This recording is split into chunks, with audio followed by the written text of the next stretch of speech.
중국은 유구한 역사 속에 수많은 스토리텔링이 살아 숨쉬는 명승고적과 비경들이 즐비합니다. 중국인들은 태어나서 평생 동안 중국 음식을 다 먹지 못하고 한자를 다 배우지 못하며 중국 모든 곳을 다 구경하지 못한다 라고 말하죠. 중국의 국토 면적은 러시아, 캐나다, 미국에 이어 네 번째로 한반도의 43배 크기입니다. 무려 14개 국가와 국경을 마주하고 있기 때문에 크고 작은 국제 분쟁이 끊이지 않는 긴장 상태를 유지하고 있습니다. 도시 숫자만 670여 개에 이를 정도로 매우 많은데 시대별로 명칭이 다르고 동일한 한자 지명에 대한 한국식 발음 또한 차이가 있어 중국의 지리는 우리에게 너무나 복잡하게 느껴집니다. 예를 들면 한나라의 수도 장안은 현재 시안으로 바뀌었고 한국에서는 서안으로 불리어 같은 도심에도 여러 이름과 발음이 혼재하죠. 약간은 번잡하더라도 과거 지명과 한국식 중국식 표기법을 함께 병기하여 혼란을 줄이고자 합니다. 중국의 행정구역은 22개의 성과 베이징, 텐진, 상하이, 충칭의 4개 직할시, 신장 위구르, 내몽골, 티베트, 광시 장족, 닝샤 후이족의 5개 자치구로 구분됩니다.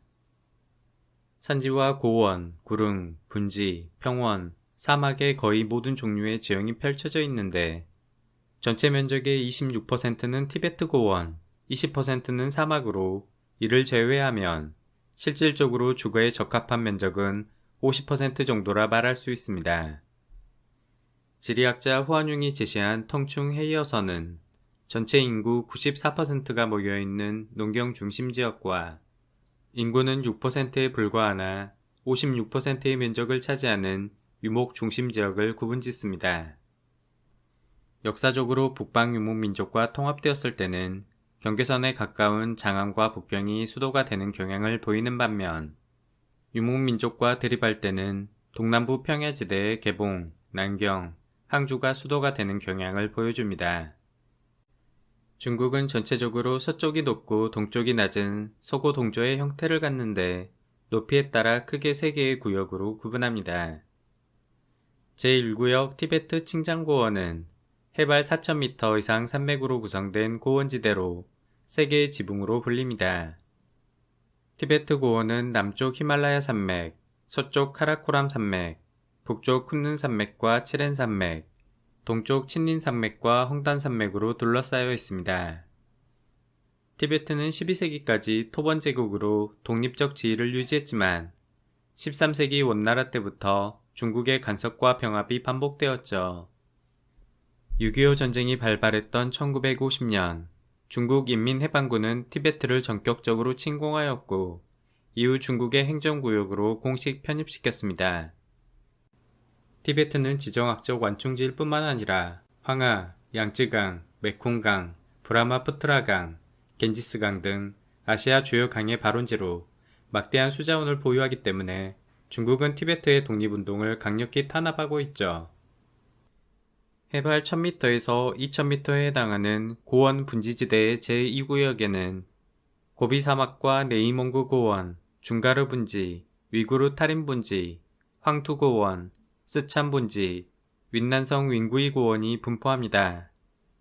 타린 분지의 타클라마칸 사막은 끝없이 펼쳐진 황량한 모래사막으로 위구르어로 들어가면 살아나올 수 없는 죽음의 땅을 뜻했습니다. 험준한 텐산 산맥과 타클라마칸 사막을 피해 실크로드의 천산북로, 천산남로, 서역남로가 형성되었으며 사막 동쪽 끝에는 실크로드의 중요 거점인 두낭이 위치합니다. 몽골과 중국 국경에 펼쳐져 있는 고비 사막은 아시아에서 가장 광대한 사막으로 봄철 황사를 일으키는 주요 근원지이자 황토고원 형성에 큰 영향을 미쳤습니다. 해발 500m 정도의 평원 구릉지대인 제3구역은 헤이룽장성, 지린성, 랴오닝성의 동북평원과 허베이성, 산둥성, 허난성의 화북평원, 장수성, 안휘성, 후베이성의 화중평원, 장시성, 저장성, 푸젠성의 동남구릉지대, 광둥성의 화남평원으로 구성됩니다. 친린산맥과 화이어강은 중국 남부와 북부를 구분하는 기후 식생 문화적 경계선일 뿐만 아니라 황하와 양쯔강을 연결하는 대운하의 중간 요충지 역할도 합니다. 중국 대륙의 서고동저 지형은 해양에서 유입되는 수변한 기류가 내륙 깊숙이 들어오는 데 유리한 환경을 제공합니다. 수변한 기류는 서쪽 고지대에서 구름을 형성하여 비를 내리게 하고 이를 통해 수많은 강줄기가 형성되죠. 강줄기는 그물망처럼 촘촘히 분포하여 내륙과 해안 지역 간의 수상교통을 가능하게 만들었으며 동부 평원에 풍부한 물을 공급하는 중요한 역할을 했습니다. 주요 강에는 흑룡강, 숭하강, 요하, 황하, 화이어, 장강, 조강을 손꼽을 수 있으며 이 중에서도 화북 지역의 황하와 화중 지역의 양쯔강은 중국 문명을 꽃피운 양대축에 해당합니다. 최북단 헤이룽 흑룡강은 러시아와 국경을 이루고 흑룡강의 가장 큰 지류인 숭하강은 백두산 천지에서 발원하여 만주 평원에 물을 공급합니다. 숭하강 본류에 위치한 하얼빈은 만주 최대 도시이자 안중근 의사의 의거가 이루어진 역사적 장소이죠. 요하강은 요서와 요동을 구분하는 한민족 역사에서 매우 중요한 강으로 고조선과 발해, 고구려의 서쪽 영역이 요하강 지역을 포함하고 있습니다.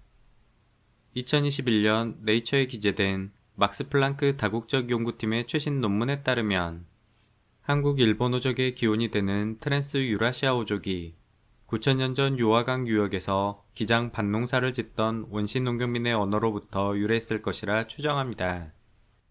흑룡화 문화와 홍산 문화를 포함하는 고대 유화 문화권은 황하 문화권과 구별되는 독자적 양식으로 주목받고 있으며 고조선 건립의 토대가 되었을 가능성이 크다고 믿어집니다. 텐진과 베이징, 허베이성, 산서성, 섬서성, 산둥성, 허난성으로 구성된 화북지역은 중국 정치 역사의 중심지였습니다. 황하가 흐르는 화북지역은 상대적으로 강수량이 좁고 겨울이 추운 대륙성 기후를 보입니다. 배수가 잘 되는 비옥한 황토 토양이 넓게 분포하여 고대부터 기장과 조, 밀의 밭농사 문화가 발달했습니다. 반면 양쯔강의 화남평야는 아열대 몬순 기후로 강수량이 풍부하고 따뜻해 논농사가 발달했고 일찍부터 해상 교육이 활발하게 이루어졌습니다. 황하는 상나라 주나라의 초기 문명이 발원한 젖줄이자 함양, 장안, 로양, 은어, 진안과 같은 고대 왕조의 중심 도시들이 이곳에서 번성했습니다. 특히 중원에 해당하는 허난성과 관중에 해당하는 섬서성은 중국 고대사의 가장 핵심 지역으로 신석기 시대부터 양사호 채도 문화와 롱산 흑도 문화가 이곳에서 꽃피었죠. 섬서성 시안의 반포유적은 황적색 토기 위에 흑색 무늬가 인상적인 6,000년 전 양사호 문화를 대표하는 곳입니다. 학자들은 토기 위에 그려진 추상적 무늬를 각골문자 이전 단계의 상징적 기호로 평가합니다. 1899년 각골문자가 처음 발견된 허난성 은호유적은 중국이 세계 4대 문명 국가로 인정받는데 결정적 기여를 했습니다. 상나라는 전설처럼 전해지던 국가였으나 수도 은어의 고고학적 발견을 통해 역사적 실체가 증명되었죠. 3500년 전 상나라는 노예제의 뚜렷한 계급사회로 왕릉 안에서는 수십 명의 희생자들이 함께 묻히는 순장이 확인됩니다. 상나라는 매우 정교하고 세련된 청동제련 기술력을 보유하고 있었으며 무게가 870kg에 달하는 제사용 솥단지 후모무정은 세계에서 가장 큰 청동 유물로 알려져 있습니다. 4,500개가 넘는 각골문자 중 1000여 개가 해독되었는데 왕실에서 시행한 전복의 결과들이 기록되어 상나라가 신정일치의 신권 통치체제였음을 알려줍니다. 춥고 건조한 화북지역이 화남 지역보다 고대 왕조가 더 빠르게 성립할 수 있었던 이유는 크게 세 가지를 꼽을 수 있습니다. 첫째, 주변에 산악지대가 많아 외부 침략에 대한 방어가 상대적으로 용이했고 이는 안정된 정치체제를 유지하는 데 도움을 주었습니다. 둘째, 황하의 잦은 범람은 중앙 집권의 통제력이 필요한 치수와 관계 기술을 발전시켜 고대 국가의 건립을 촉진했습니다. 셋째, 화북 지역에서 재배되는 밀과 기장, 수수는 쌀에 비해 수분 함량이 낮아 장기간 보관이 용이했고 전쟁 및 기근 때 식량 확보에 유리한 장점을 가졌습니다. 황하는 쿤눈 산맥의 연장선인 칭하이성 바야나르 산맥에서 발원하여 닝샤 후이족 자치구와 섬서성에 펼쳐진 황토 고원을 끼고 커다란 곡선을 그리며 푸뉴 산맥에서 방향을 틀어 허북 평야로 흘러갑니다. 사마천의 사기에 따르면 한나라 무제는 황하의 근원을 찾기 위해 조사단을 파견했고 근원이 되는 산에 쿤눈이라 이름 붙였다 전해집니다. 황토고원은 몽골 사막과 타클라마칸 사막에서 날아온 모래먼지가 수백만 년에 걸쳐 쌓여 형성되었으며 50m 이상 두께와 한반도 면적의 2배에 달할 정도로 그 규모가 광대하죠. 춘추시대부터 황토고원 주민들은 황토를 파낸 토굴집, 야호동을 만들어 여름 더위와 겨울 추위를 견뎌냈습니다. 황토 특유의 부드러운 지질 탓에 강우에 의한 토사 유실이 엄청나며 한번 침식된 곳은 더욱 깊게 파여 거친 협곡을 형성합니다. 황토고원 동남부에는 황하의 격렬한 황토 소용돌이가 장관을 이루는 거대한 후코우 폭포가 위치합니다. 황토고원이 끝나는 관중평원과 중원평원에는 중국 고대사를 견인한 쌍두마차, 섬서성의 천룡고도 장안과 허난성의 구조고도 낙양이 있습니다. 장안에서 낙양까지는 약 320km 거리로 험준한 화산 밑에 좁은 협곡을 지나야 하는데 그 중간에 천혜의 요새 한곡간이 만들어졌습니다. 관중과 중원 양쪽 모두 다른 한쪽으로 이동하려면 한곡간을 거쳐야 했으므로 천하를 다투는 치열한 전투들이 자주 이곳에서 일어났습니다. 기원전 225년 진시황의 군대가 한곡간을 넘어 중원의 위나라를 정복하면서 대륙 통일의 결정적 전기가 마련되었습니다. 진시황 사망 4년 후 유방은 상대적으로 방어가 호술한 남쪽 무관으로 우회하여 함양을 손쉽게 함락하고 옥세를 차지했습니다. 이에 위기를 느낀 항우는 압도적 무력을 앞세워 유방이 방어하던 한곡간을 돌파하고 홍문에 진을 쳤죠. 항우는 홍문에서 연회를 열어 술자리에서 유방을 암살하려 했지만 유방은 납작 엎드려 온갖 아부 끝에 간신히 목숨을 건지고 도망치는 데 성공했습니다. 승리에 도취한 항우는 진나라 사람들을 학살하고 아방궁을 불태웠으며 진시황릉을 약탈했다고 전해집니다. 한편 삼국지에서 동탁은 한나라의 수도였던 낙양을 불태우고 장안으로 천도한 후 반동탁 연합군에 대항하기 위해 한곡간의 방어선을 구축했습니다. 이처럼 정치적 혼란기에는 방어에 유리한 관중의 함양과 장안이 수도로 활용된 반면 평화로운 시기에는 중원의 경제 중심지인 낙양과 개봉이 제국의 부흥을 위해 수도로 활용된 측면이 있습니다. 관중평원은 지정학적 이점뿐만 아니라 위숭강이 흐르는 고대의 가장 높은 농업 생산력을 자랑하는 지역이었습니다. 또한 북방 이민족으로부터 강력한 기마병과 정교한 복각궁 제작 기술을 도입함으로써 장안은 진나라와 한나라, 수나라, 당나라의 수도로 오랫동안 명성을 이어갈 수 있었습니다.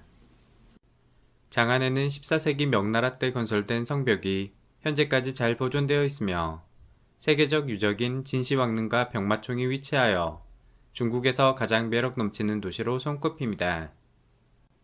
삼장법사 현장이 인도에서 가져온 불경과 불상을 보존하기 위해 7세기 당나라 때 건립된 대안탑과 당나라 현종과 양귀비의 사랑 이야기로 잘 알려진 화청지 또한 장안의 주요 명소입니다. 비단길이 개통되면서 당나라 때 장안은 인구 100만이 넘는 세계 최대 도시로 발전했고 아랍과 페르시아, 동남아 인도 사람들이 거주하던 명실상부한 국제도시가 되었습니다. 당나라의 화려한 밤거리를 뜻하는 다탕 부해청은 다양한 조각상으로 꾸며진 아시아 최대의 조각거리입니다. 화려한 조명으로 수놓은 당나라 궁궐 아래에 대형 쇼핑센터와 포장마차, 야외 공연으로 활력이 넘치죠. 장안의 북쪽에 위치한 섬서성 애난시는 중국 공산당 혁명의 요람으로 대장정의 마지막 종착지였습니다. 마오쩌둥이 이끄는 공산당은 1만 킬로미터가 넘는 고인길 끝에 애난의 자리를 잡고 급격히 세를 확장해 나갔습니다. 진시황과 중국 공산당 모두 천혜의 요새인 관중 지역을 기반으로 중국 대륙 통일에 성공했다는 흥미로운 공통점을 보여줍니다. 장안과 쌍벽을 이루는 낙양은 9개의 왕조가 도읍하여 구조 고도라 불리우며 교통, 행정, 경제의 중심지였습니다. 사기에 따르면 낙양은 천하의 중심으로 동서남북에서 곡물을 바치러 오는 거리가 모두 같다라고 기록되어 있죠. 낙양은 황하, 낙수, 이수 세 개의 강을 끼고 있으며 수나라와 당나라 때 대운하가 개통되면서 강남의 풍부한 물자가 모이는 집산지가 되어 더욱 큰 번영을 이루었습니다. 이수강 강변에는 당나라 속조예술의 최고봉으로 손꼽히는 룩먼석굴이 위치합니다. 2300개 이상의 크고 작은 석조 동굴들 중 거대한 노사나물 좌상이 조각된 봉선사가 가장 유명합니다. 최근에 복원된 도성 남쪽을 방어하던 여경문과 궁궐 정문인 응천문은 과거 낙양의 번영과 웅장함을 잘 보여줍니다. 낙양 박물관에는 방문객의 이목을 끄는 화려한 도자기와 금속 공예품, 실크로드 관련 유물들이 전시되어 있습니다. 낙양 남쪽 노군산은 도교의 창시자인 노자가 득도하여 신선이 되었다고 전해지는 명산입니다. 도교 세계관에 따르면 허난성 숭산을 중심으로 북악 항산, 동악 태산, 남악 형산, 서악 화산을 5개의 신성한 산, 오악으로 불렀습니다. 낙양 동쪽 근교에 위치한 오악의 중심 숭산에는 그 유명한 소림사가 위치합니다. 6세기 초 인도에서 중국으로 건너온 달마대사는 소림사에서 면벽 수련을 통해 깨달음을 얻고 선종을 창시했다고 전해집니다. 경전보다 직접적 수행과 깨달음을 중시하는 선사상은 한국과 일본 선불교에 큰 영향을 미쳤습니다. 북송의 수도 개봉 카이펑은 상업이 크게 발달하여 밤 늦게까지 시장 상점들이 불을 켜고 있을 만큼 사람들이 북적였습니다. 밤에도 불이 꺼지지 않는 불야성의 워원이 바로 개봉의 재래시장 풍경에서 유래하였죠.